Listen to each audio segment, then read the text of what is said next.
I'm a nurse. I gently squeezed the patient's oxygen tube. Watching the old man's face twist in agony, I smiled with satisfaction.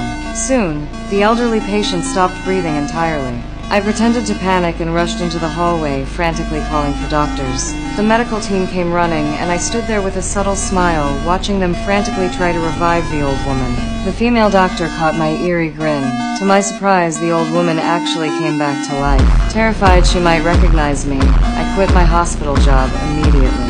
I forged my resume and landed a position as a nanny with a wealthy family caring for their disabled son. My real plan was to work my way into the household and eventually replace the wife, becoming the man's new partner. I took excellent care of the boy, and he grew quite fond of me. But one day, I overheard the lady of the house discussing letting me go. So I deliberately damaged the boy's crutches, causing him to fall and hurt himself. When the woman came running, she scolded me harshly, but the boy defended me, insisting it wasn't my fault. This incident actually lowered her guard around me.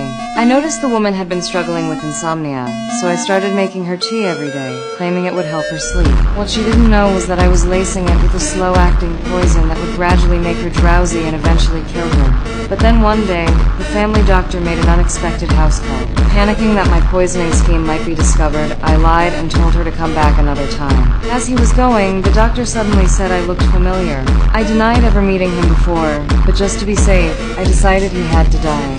That night, I went to his house, pretending I had something urgent to discuss. After I got inside, I suddenly came up behind the doctor and injected her with poison. The doctor stared at me in horror as recognition dawned on her face. She remembered I was the nurse who had tried to kill that elderly woman, but it was already too late.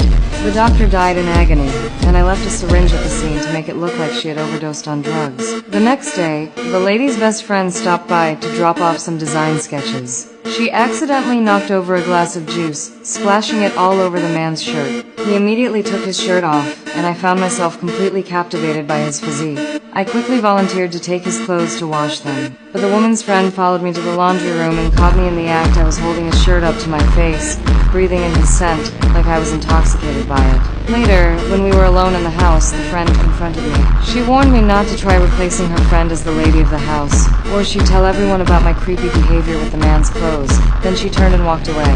I realized this woman was a serious threat to my plans, so I grabbed a glass bottle and crept up behind her.